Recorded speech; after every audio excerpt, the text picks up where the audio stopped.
It's week 2 of Katie's season of The Bachelorette.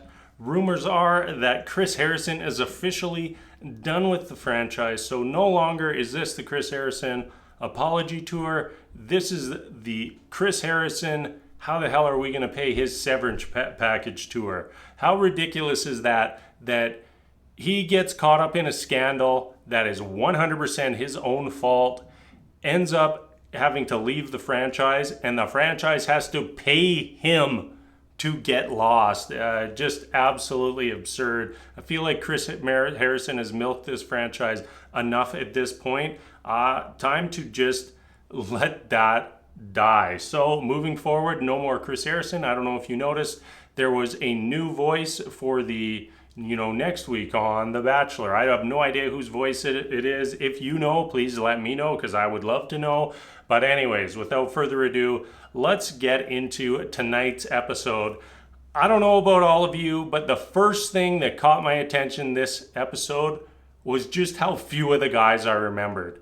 We scanned through all the guys, and half of them I'm like, I just have no clue. No idea who they are. We hear lots of guys saying, oh yeah, the house is so great, but you always still know who's going to be the next set of guys going home because they get zero screen time. We can't be this deep into the season. I know it's only 2 weeks, and not even have a guess on someone's name. Sometimes you see somebody and you're like, that might be a Connor or a Kyle. You kind of get a sense, and then all of a sudden you tonight I was seeing guys and I was just like, no clue. They don't even get little snippets. They're just extras standing in the background. We started off with a group date. This is the season of sex, so let's have a sex positive date right off the gate, which means, of course, our asshole producers have sent the virgin on the sex date. That's intentional. That is something that this franchise is famous for, and that is one thing that is terrible about this franchise. They obviously set this entire date up just to send Mike on, and it's ridiculous. You can see how much it was wrecking Mike emotionally, and thankfully he did pull through and handled himself very well on the date. But that is just malicious by the producers, and I was kind of hoping that once we got rid of Chris Harrison, some of this behavior of the producers would improve, but apparently not. Another thing I noticed on the date is, I see somebody as a musician, and for me, that's just becoming a Bachelorette red flag. I like Connor B from the first date. He was the guy in the cat suit, but he starts playing that music, and I'm just like, Jed. And now I'm just no longer a Connor fan. You just cannot link yourself to someone like Jed in any way, shape, or form. Now we need to talk about Carl. I have no clue what he was doing on this date. It was painful to watch just a small little snippet of whatever it was that he made everyone in that audience endure on this group date. And I can't even imagine how terrible that was in person. And then we cut to his cut scene, and what's his job? He's a motivational speaker. Just so if anybody ever invites me to go see Carl be a motivational speaker, I'm going to be sick that day because I do not want to put myself through that. After the revealing of your sexual intentions with Katie, I don't know what that was. We got into a little bit more one-on-one type time, and Connor finally got to redo his first kiss with Katie. And I gotta say, Connor, I know where you're coming from on that, because I blew it on my first kiss with my now wife. I went in for the kiss. She turned away. I kissed by her ear. It was one of those moments where I was so committed.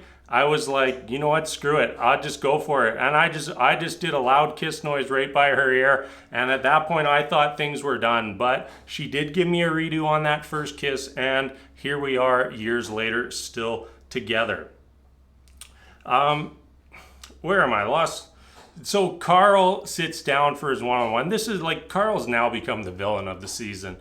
And he says, I can't get into my last relationship because I want to get into my next relationship. That is such a massive red flag. You know, talking about your past relationships, what you did wrong, what you could have done better, is huge on these shows. Absolutely huge. And for him to just not being even willing to broach the subject, a mega red flag, among many other red flags that we're now seeing for the season's villain, Carl. Greg. If he wasn't the favorite after getting the first impression rose, he absolutely is now after getting the first one-on-one date. I don't even care about anyone else when it comes to the romance side of things. Greg wins. Greg gets the final rose. Full send, Greg. Now the rest is just here for our entertainment. They had that romantic homemade toilet kiss. That's got to be a bachelor first. Was definitely one of the highlights for the date for me. They very much connected very deeply. One little detail that I saw someone post on Twitter was that Greg was wearing a bracelet on his one-on-one date that Katie was then wearing the next day on the group date. So that's even more signals that Greg is going very far this season. Next up, we have more proof that the Bachelor producers are still assholes, and that's when we come to our season tradition of having a group date based around the contestants fighting each other. And one thing that always happens on these, especially for the men, I find, is the two people who have already had an argument get sent on this date so they can fight each other in this case, a mud pit.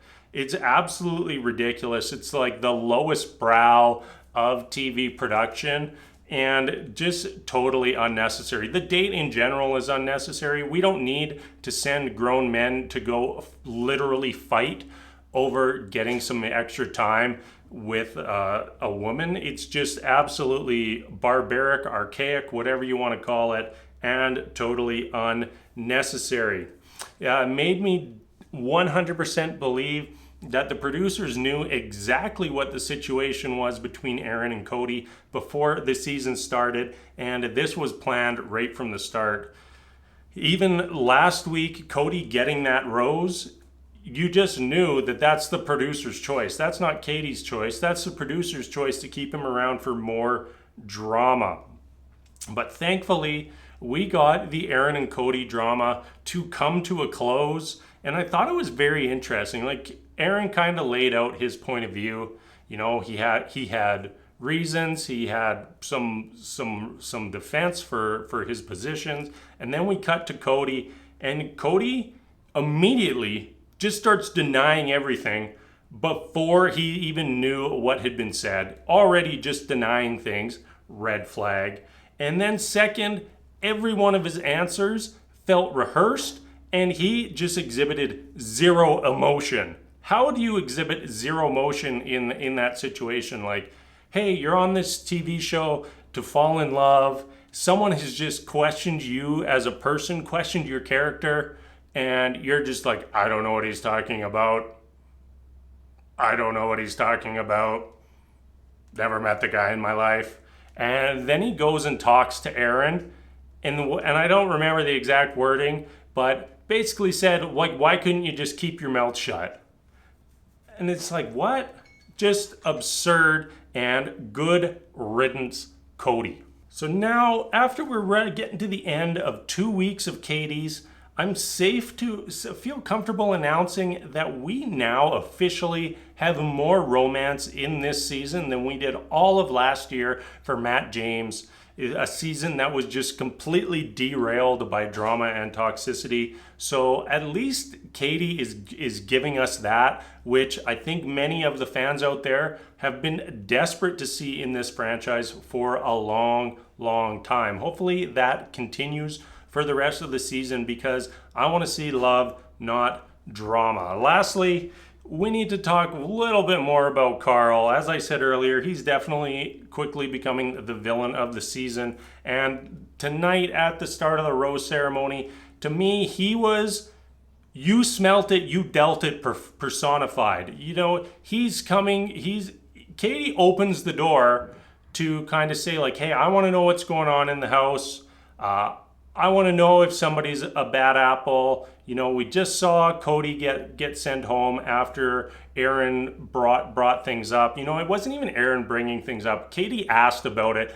Aaron explained the situation, which is very different than someone going and bringing it up. And Carl sees this as a way to get in on Katie's good side. So he fabricates some story about how, oh yeah, tons of guys are here for the wrong reason. Goes and says that to Katie when it totally devastates her, and then he has zero defense for it. He had absolutely no defense for it. And you know why, Carl?